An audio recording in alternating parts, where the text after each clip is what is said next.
जय हिंद दोस्तों, welcome to dream सेवक आईएएस। चलिए आइए आज के वीडियो में हम बात करने वाले हैं कि सरकारी टीचर अगर आप बनना चाहते हैं तो कैसे आप सरकारी टीचर को बन सकते हो। How to become a government teacher, है ना। तो देखिए बड़ी विस्तार से बताएंगे, वीडियो के अंत तक बने रहिएगा अगर आपको सरकारी टीचर बनना है और बहुत लार्जेस्ट क्वांटिटी में वैकेंसी आने वाली है तो अंत तक आप बने रहें।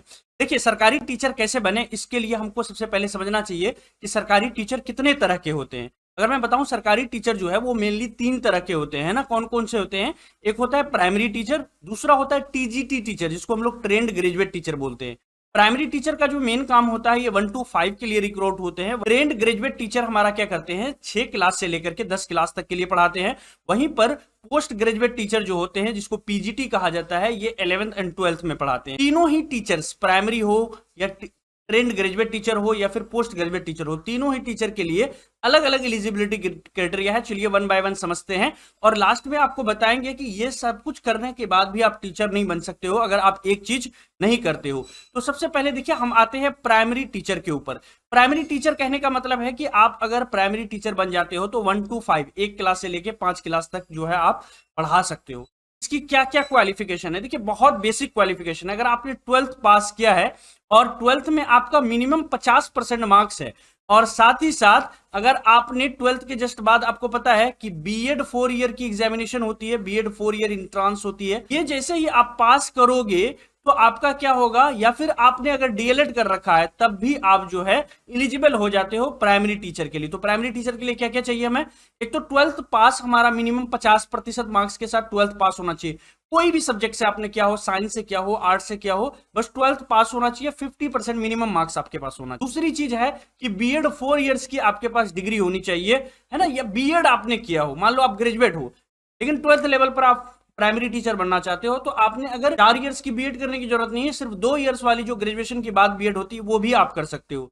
तो मैं ऐसे लोगों के लिए बता रहा हूं जो सिर्फ अभी 12th किए हैं और उनका 50% मार्क्स है, तो वो बीएड 4 इयर्स कर सकते हो या फिर डीएलएड करके आप जो है प्राइमरी टीचर बन सकते हो। आई होप कि आपको पूरी तरह से ये क्लियर हो गया। लेकिन इन दो क्वालिफिकेशन के अलावा भी एक और क्वालिफिकेशन है। पहले हम 1 by 1 सबको जान लेते हैं, फिर उसके बाद उसको भी जानेंगे। नेक्स्ट है हमारा टीजीटी, जिसको हम लोग बोलते हैं ट्रेंड ग्रेजुएट टीचर, है ना।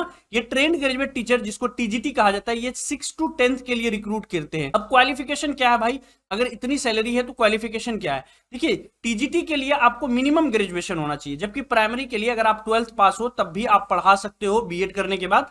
लेकिन टीजीटी करने के लिए मिनिमम ग्रेजुएशन होना चाहिए, वो भी 50% मार्क्स के साथ, और साथ ही साथ बीएड किया हुआ होना चाहिए। 2 वर्ष बीएड जिसको बोलते हैं, 2 वर्ष बीएड जिसको बोलते हैं, वो बीएड आपका किया हुआ होना चाहिए। क्लियर है?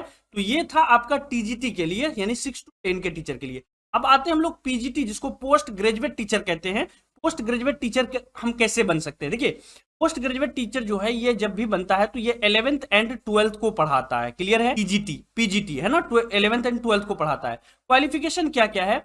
अगर कोई पर्सन इन्होंने पीजी किया हुआ है और मिनिमम 50% मार्क्स इनका पीजी में है, और साथ ही साथ इन्होंने बीएड किया हुआ है, 2 वर्ष से बीएड, या फिर पीजी के बाद 1 ईयर का भी बीएड होता है। अगर 1 ईयर बीएड भी किया हुआ है, बस बीएड होना चाहिए, 2 वर्ष हो या फिर 1 ईयर वाला हो, और साथ ही साथ पीजी में 50% मार्क्स है, तो आप पीजी यानी पोस्ट ग्रेजुएट टीचर बन सकते हो और आप 11th एंड 12th को पढ़ा सकते हो और यहां से लाखों रुपए की आपको सैलरी मिलेगी देखने को। ये तीनों टीचर, आपका प्राइमरी टीचर, टीजीटी, पीजीटी, ये तीनों क्वालिफिकेशन पूरा करने के बाद भी आप कोई भी टीचर नहीं बन पाओगे अगर आपने ये एग्जाम क्लियर नहीं किया। तो कौन सा एग्जाम क्लियर करना पड़ेगा? आपको TET exam, teacher eligibility test clear करना पड़ेगा। ये टीईटी को जब सेंट्रल में होता है तो हम इसी को सीटेट कहते हैं, और किसी स्टेट में होता है इसी को हम लोग क्या कहते हैं, स्टेट कहते हैं ना। ये स्टेट लेवल की एग्जामिनेशन है और ये सेंट्रल लेवल की है। सीटेट क्या होती है? सीटेट आप जब एक बार दे देते हो तो जितनी भी केंद्रीय विद्यालय है, केवीएस वगैरह है, या फिर सेंट्रल गवर्नमेंट के जो भी स्कूल्स वगैरह है, वहां पर सीटेट देने के बाद आप एलिजिबल हो जाते हो इंटरव्यू के लिए, और इंटरव्यू देकर के आप आसानी से जॉब को पा सकते हो। जबकि मान लो आप बिहार से कर रहे हो या यूपी से कर रहे हो या किसी भी स्टेट से कर रहे हो, तो आपको वहां का क्या देना पड़ेगा, स्टेट देना पड़ेगा। जैसे बिहार का हो तो बीटीईटी देना पड़ेगा, है ना। यूपी का है तो यूपी टीईटी आपको देना पड़ेगा। अब इसमें अगर आप क्वालिफाई कर जाते हो तो फिर फाइनली आपका एक इंटरव्यू होगा, और इंटरव्यू होने के बाद डायरेक्ट आपकी सिलेक्शन हो जाएगी। तो मैंने आपको बताया इस वीडियो के अंदर में कि कैसे आप प्राइमरी, है ना, टीजीटी पीजीटी टीचर बन सकते हो और साथ ही साथ आपको टीईटी भी क्वालिफाई करना पड़ेगा। अभी जो नई रूल आई है इसके अकॉर्डिंग देखिए क्या क्या है बिहार के अंदर में, खास करके मैं बताऊं तो टीईटी एग्जामिनेशन जो है, टीईटी इसका पहले क्या होता था, 10th है ना, 12th और टीईटी के मार्क्स बहुत बड़े मैनर लेवल पर जुड़ते थे।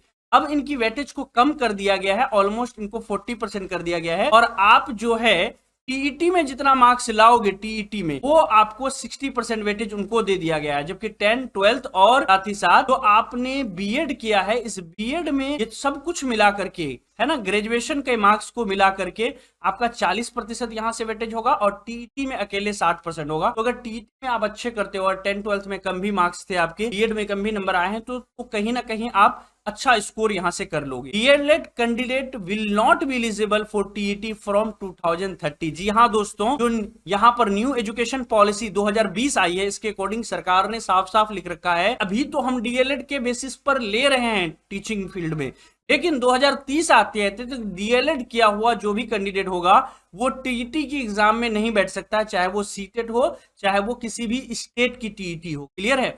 और साथ ही साथ जितने भी बीएड की एंट्रेंस वगैरह होंगी उसके अंदर में आपका सेंट्रल लेवल पर एनटीए एग्जाम कंडक्ट कराएगी। जैसे अभी बिहार के अंदर में क्या होता है, एलएनएमयू एग्जाम कंडक्ट करवाती है, उसी तरह से यूपी के अंदर में कोई दूसरी यूनिवर्सिटी करवाती है। लेकिन 2030 तक ये सब कुछ बदल जाएगा, नेशनल लेवल पर एक एग्जामिनेशन होगी बीएड के लिए भी, और डीएलएड जो है ये माने नहीं रखा जाएगा, इसकी मान्यता नहीं रहेगी एग्जामिनेशन, है ना।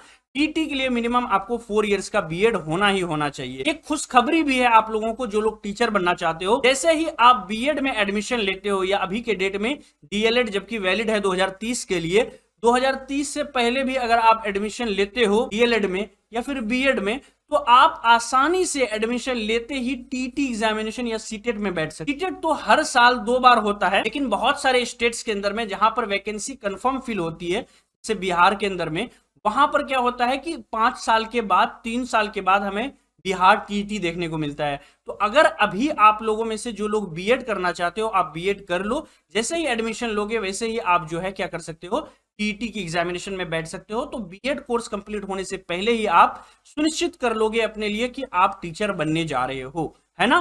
तो ये था आज का पूरा हमारा लेक्चर, और इस लेक्चर के अंदर में देखिए बहुत सारी इंपॉर्टेंट चीजें हमने बताया। अगर इसी तरह का और भी इंफॉर्मेटिव वीडियोस चाहते हो टीचिंग रिलेटेड, बीएड की एंट्रेंस 2023 की प्रिपरेशन करना चाहते हो या फिर डीएलएड 2023 की एंट्रेंस की तैयारी करना चाहते हो, किसी भी कंपैरेटिव एग्जामिनेशन के लिए आप हमारे चैनल को नीचे रेड कलर की सब्सक्राइब बटन है तो दबा करके सब्सक्राइब कर सकते हैं और हमारे टेलीग्राम चैनल के साथ जुड़ सकते हैं। Thank you so much. अगली वीडियो इससे भी ज्यादा इंफॉर्मेटिव होगी। Thank you so much. Bye bye.